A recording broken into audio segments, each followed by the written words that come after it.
घूम जाइए सर, घूम जाइए सर, घूम जाइए थोड़ा सा। थोड़ा, घूम जाइए, घूम जाइए। सर सर सर सर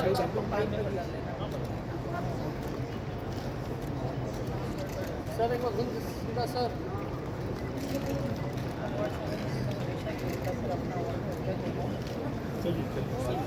आइए। We would request you, sir, to please come on stage, please.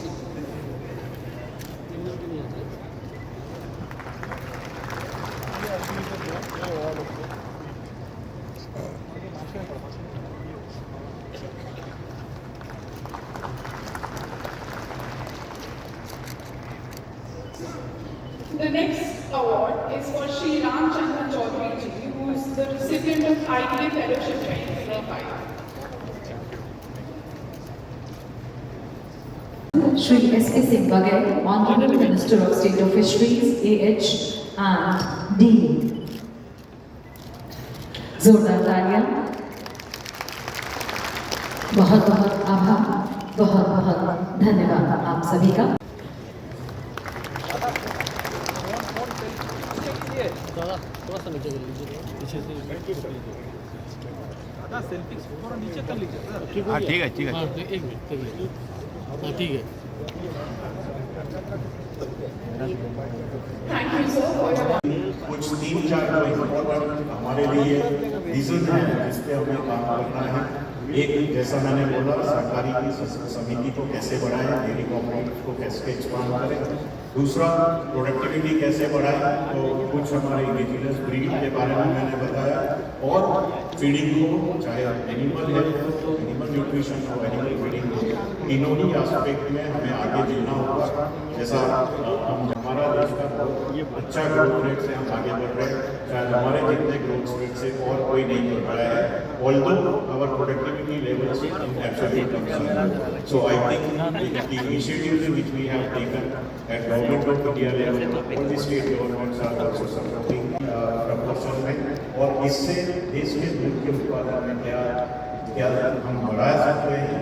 I think we are all understand इससे आगे जाकर क्या बेनिफिट मिलने वाला है।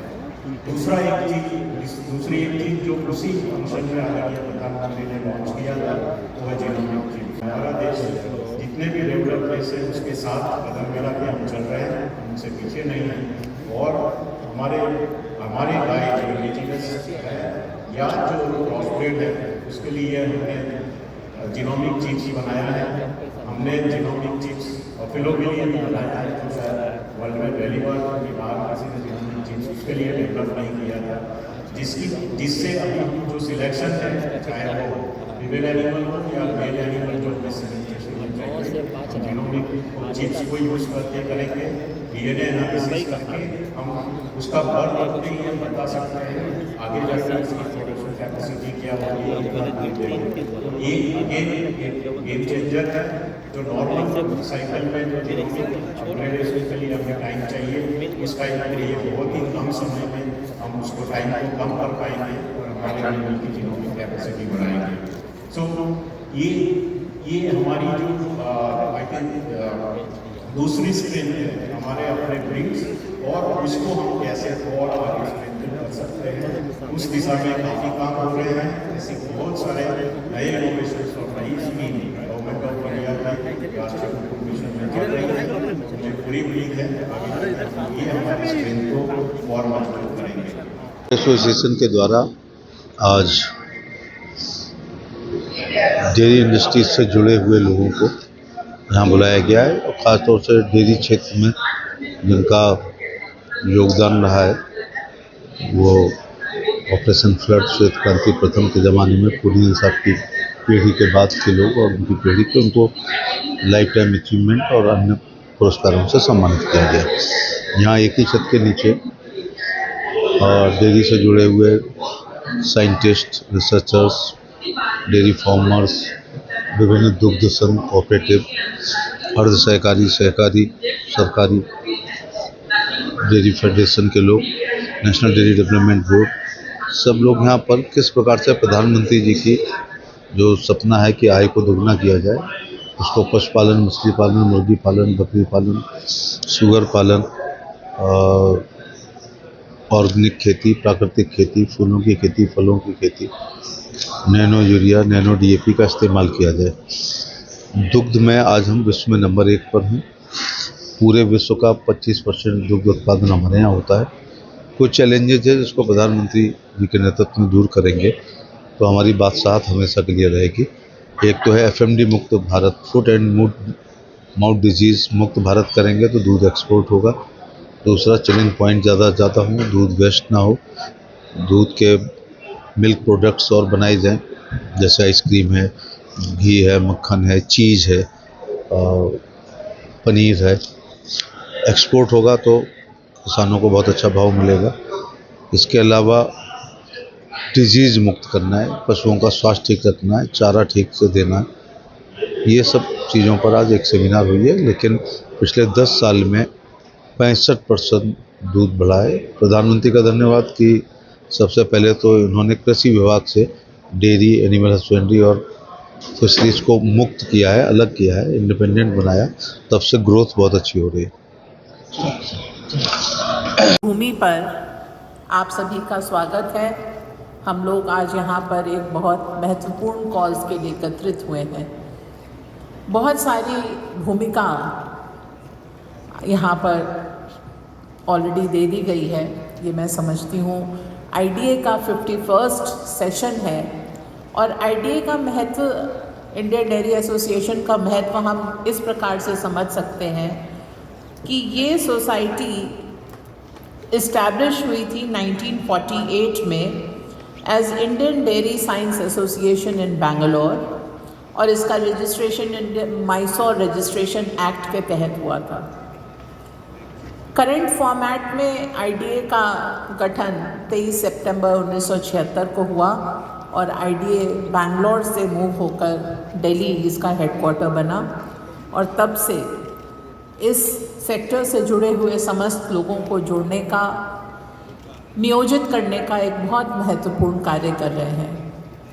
आज इंडियन डेयरी कांग्रेस की इस बैठक के लिए मैं धन्यवाद देना चाहूँगी इंडियन डेयरी एसोसिएशन का, जिन्होंने इतने सभी लोगों को यहाँ पर एकत्रित किया और हम सब लोग आपके सामने हैं। डेयरी सेक्टर का महत्व कृषि क्षेत्र में बहुत बड़ा है। जब कृषि नहीं थी तब भी हमारे पशु हमारे साथ में थे और उस समय से, उस काल से लेकर आज तक ये पशु हमारी एक पशुधन के फॉर्म में हमारे साथ में है। मैं हमेशा कहती हूँ, आज स्टॉक मार्केट की बात होती है, लेकिन पुराने समय से अगर हम देखें तो ये लाइव स्टॉक ही था जो हमारा सबसे अश्योर्ड एसेट था। एंड लोग इसके माध्यम से आज देश के विभिन्न कोनों में प्रोग्रेस कर रहे हैं।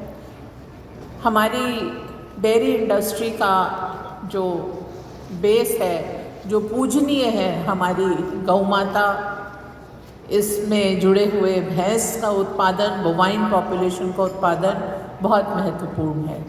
और इसके साथ में जो ढेरों आज 8 करोड़ के करीब फार्मर्स हैं जो डेयरी इंडस्ट्री से जुड़े हुए हैं, उन सभी लोगों के अथक परिश्रम का ये नतीजा है कि साल दर साल 6% से हमारा दूध उत्पादन बढ़ रहा है।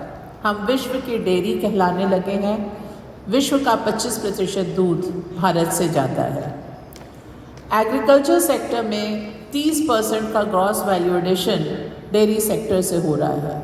ये कम बात नहीं है, ये बहुत बड़ी बात है। जस्ट बिकॉज फार्मिंग का बेस बहुत बड़ा है, इसलिए कृषि क्षेत्र में कृषि की बात होती है और जो एलाइड सेक्टर है उसकी बात नहीं होती।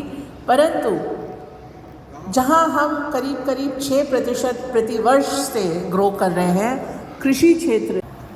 इंडियन डेयरी एसोसिएशन से जुड़े विभिन्न हितधारक एवं महानुभाव, सबसे पहले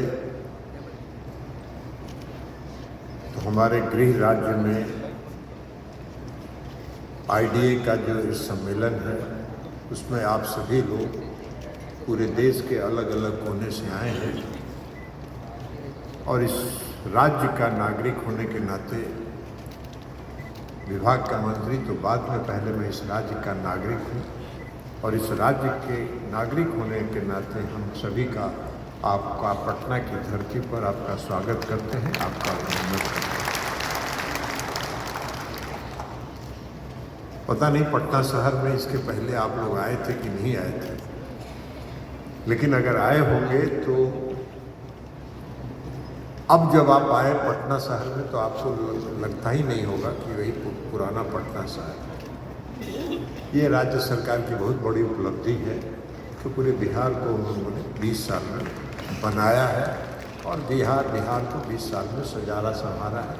जिस सभागार में हम लोग बैठे हैं, इस पूरे सभागार का और इस पूरे कैंपस का की कल्पना ही बिहार के मुख्यमंत्री माननीय नीतीश कुमार जी ने किया था। और अब बिहार पटना के शहर में तो फ्लाईओवर का जाल बिछ गया है, तो इसलिए अब आप आए हैं तो पटना में ज़रूर पटना घूम के पटना का भी परिवर्तन का को देखिए और समझिए।